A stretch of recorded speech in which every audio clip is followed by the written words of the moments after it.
Assalamu alaikum. Good morning. So today, the JCI inspection is around the corner. So this today's presentation is just a part of preparation for JCI. So it's Antibiotic Stewardship Program.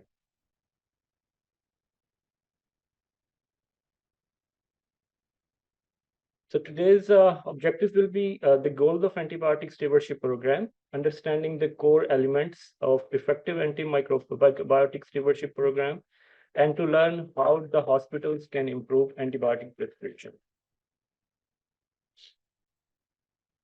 Why antibiotic stewardship program was needed? It was because of the antibiotic misuse. Between 40 to 50% of antibiotic prescriptions are either unnecessary or inappropriate, like either the wrong dose is given, or they are given when they are not needed, or they were continued before long as they needed, and they were given at the wrong dose, and the broad spectrum agents were used to treat every susceptible bacteria.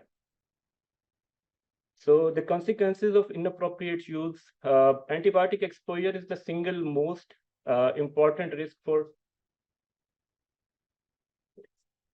mask.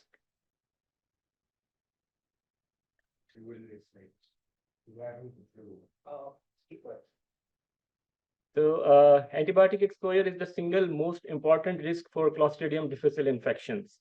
Exposure to the antibiotics increases the C. diff infection rate by threefold for at least a month after the use of antibiotic.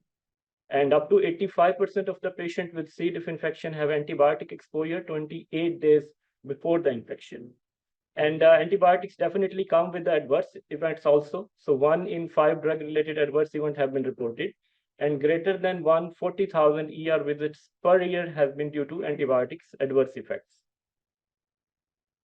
CDC has in the United States has estimated that more than 22.8 million infections are caused by antimicrobial resistant pathogens, which results in 35,000 deaths. And these pattern of multi-drug resistant infections have been observed more in the COVID-19 pandemic.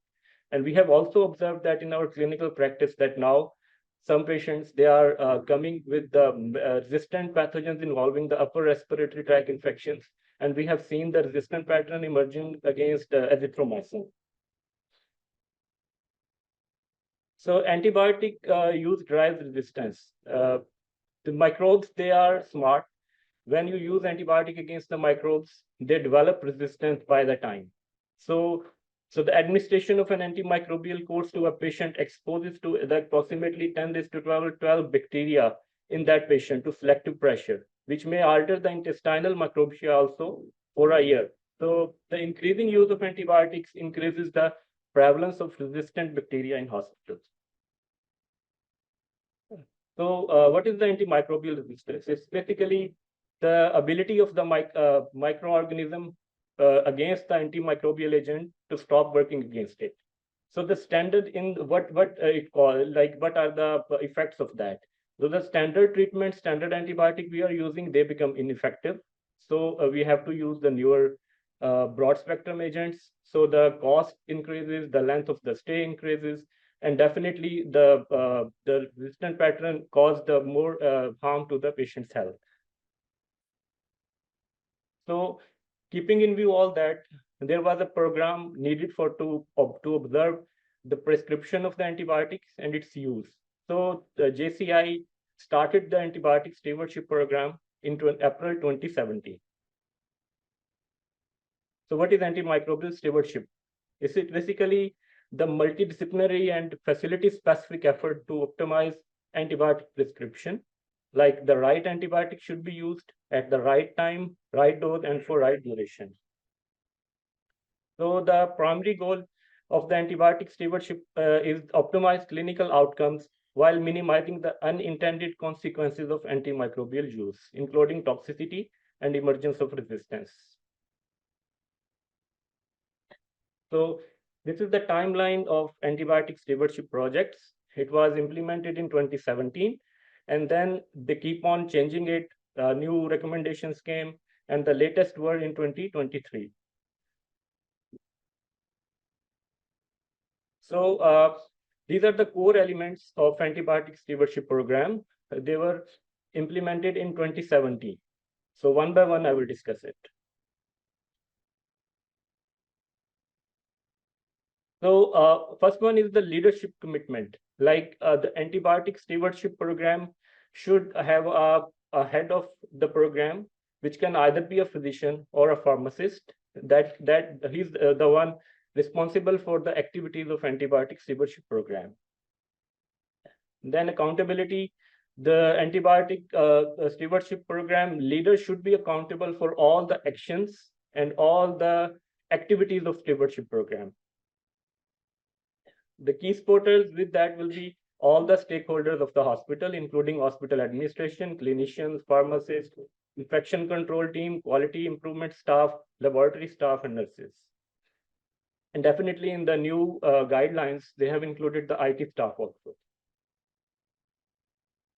Then drug expertise, there we should be a member who should be expert in drugs, like who should be expert in antibiotic use, like he should be monitoring the use of antibiotics, the interactions, adverse effects, and he should monitor the use, and he should report back to the program about the use of the antibiotic.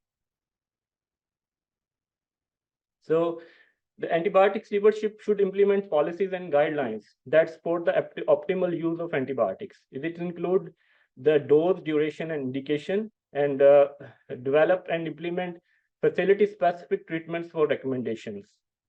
They should also utilize specific intervention, which are divided into broad, pharmacy-driven, and infection and syndrome-specific, and avoiding implementing too many policies, which may harm, which may interfere the antibiotic prescription and the treatment of the patient. So the broad interventions are antibiotics timeout.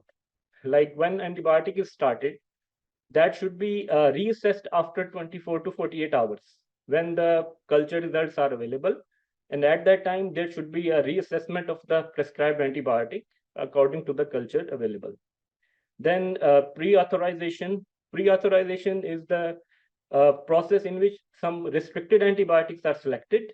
And if a physician has to start antibiotic from that group, he needs a pre-authorization. He needs to consult the antibiotic stewardship program head about the use of that antibiotic. And then there is prospective audit and feedback. In this case, the clinician starts antibiotic, and antibiotic stewardship program reviews the use of that antibiotic.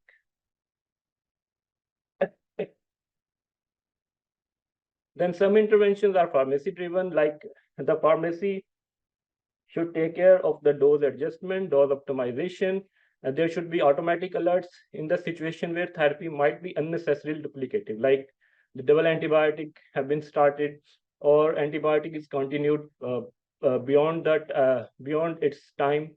Like if antibiotic is prescribed for 7 days, and the pharmacy should take care of that and should raise an alert to physician that it has been continued beyond its prescribed time. And then definitely detection and prevention of antimicrobial related drug-to-drug interactions. And the additional elements are tracking, like monitoring of antibiotic prescriptions, monitoring of resistant patterns, such as antibiogram. Like our hospital also has an antibiogram. Every year they are releasing that report to the intranet, and we can see the pattern of drug resistance emerging in that antibiogram. And then reporting, regular reporting information of antibiotics use and resistance to doctor, nurses, and relevant staff. That will alert the physician like how the antibiotic use should be and which resistant organism is developing in our facility. Then education is very important. Education has to be among the hospital staff and definitely among the masses and the patient also. Like education should be done to the hospital staff about the use of antibiotic, and it should be prescribed when it's needed. And among the patients, the use of antibiotic, the right dose, the time, and if they are developing any adverse effects, they should report it back to the physician. And the pharmacist role is very important because pharmacist is the last person to be in contact with the patient when he leaves the hospital with antibiotic. So pharmacist has to educate the patient about some interactions, and then definitely the role of vaccination comes in. If we educate the masses about vaccination programs, that can also help in preventing the use of antibiotics.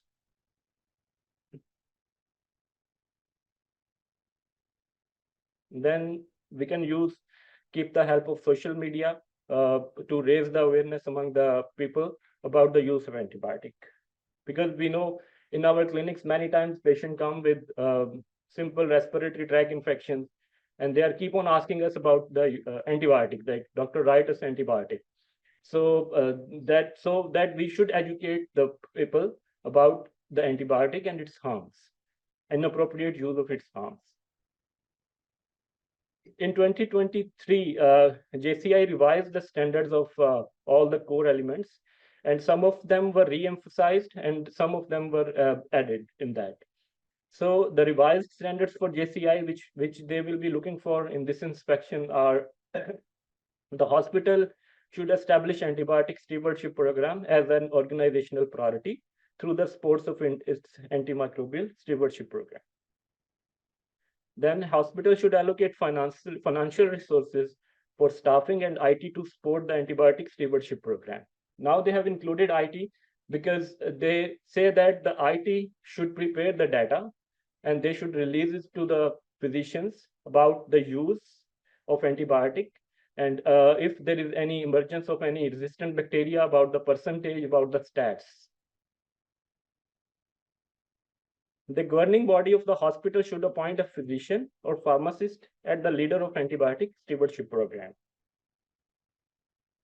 Then hospital should have a multidisciplinary committee to oversee antibiotic stewardship program activities. This include medical staff, pharmacy services, infection control, nursing services, microbiology, IT, and quality control. So they have asked all the stakeholders of the hospital to participate in the antibiotic stewardship program. Then antibiotic stewardship program demonstrate coordination among all the components of the hospital responsible for antibiotic use and the resistance, including infection prevention and control program and quality assessment. Antibiotic stewardship program should document the evidence-based use of antibiotics in all the hospital and services of the hospital.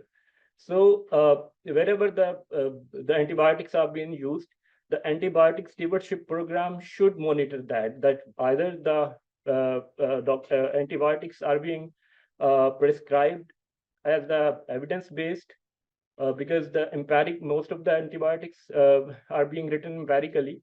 So that should be as per the antibiogram of the hospital. Like if we are writing any antibiotic for, you say, abdominal infection or upper respiratory tract infection, we should go through the antibiogram of the hospital to know which organism is prevalent and which organism is resistant to which antibiotic. Then antibiotic stewardship program should implement one or both of the following strategies. One is pre-authorization, like we have to select a list of restricted antibiotics. And if a physician is about to start that antibiotic, he should take a pre-authorization that this antibiotic I'm starting on the basis of this. So this is called pre-authorization. And the other one is prospective review and feedback of antibiotic. Like the physician starts an antibiotic stewardship program just review the use of that antibiotic, like what was the indication, and then the antibiotic stewardship program develops a feedback to that physician about the use of that antibiotic. In our hospital, we have actually a list of restricted antibiotics, and we have been using a form which is a form of pre-authorization. Like physician starts an antibiotic and he has to fill antibiotic restricted form, and that form will be reviewed after 24 hours and physician has to write the justification of the use.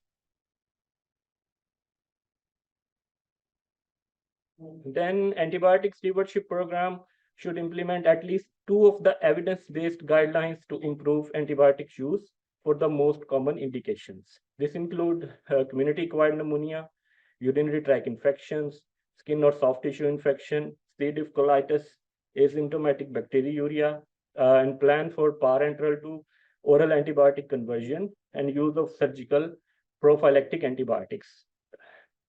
We have our policy, and in that policy, we have written the antibiotics about the use. So we have been following this step as per JCI. The antibiotic stewardship program should evaluate the adherence to at least one of the implemented evidence-based guidelines. Then antibiotic stewardship program should collect data, analyze and report the data to the hospital leadership and prescribers so that they should know what is the pattern of antibiotics that's being prescribed in our hospital and the pattern of resistant pathogens in our hospital. Then hospitals should take actions on improvement opportunities identified by antibiotic stewardship program. So these are the list of restricted antibiotics which we have been using in our hospital. So these are vancomycin, imipenem, meropenem, 4th generation cephalosporin, piperacillin, tazobactam, linezolid, and aminoglycosides. So from November 2022 to December 2022 to November 2023, in BSH we have this is the use of restricted antibiotics. Amikacin was used in 203 patients. Ertapenem was used in 225 patients. Imipenem in 24. Meropenem 317. Piperacillin, tazobactam in 44, and vancomycin in 156 patients. So this is basically the percentage of restricted antibiotic use, which is very good in our hospital.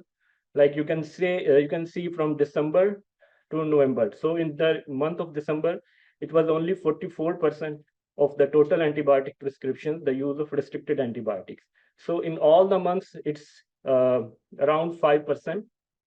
In June only it was 7.7%, but the overall is 4.8%, which is very good. Like we are using restricted antibiotics less, and non-restricted antibiotics are being used. So the antimicrobial resistance is a global threat, and antibiotic stewardship program is the solution. So ensure that the antibiotic stewardship program becomes the strategic goal of our organization. And we have to learn the core elements and apply them in our practice. And we have to question as many aspects of the antimicrobial prescription as possible. Like when we are prescribing antibiotic, we have to see why it's being prescribed. We have to see the dose, duration. We have to educate, because the inappropriate use will drive the resistance. Then we have to utilize our antibiogram, which is very useful. If we are starting empirically any antibiotic, we can use our antibiogram that can help us to start the antibiotic empirically. And then at the start of antibiotic, we should do a maximum effort to send a culture and sensitivity, because the culture and sensitivity will guide us about the correct use of the antibiotic. So we have to educate everyone, and the more people are aware of the problem, the more people will be available to fix it. Thank you. I will show our.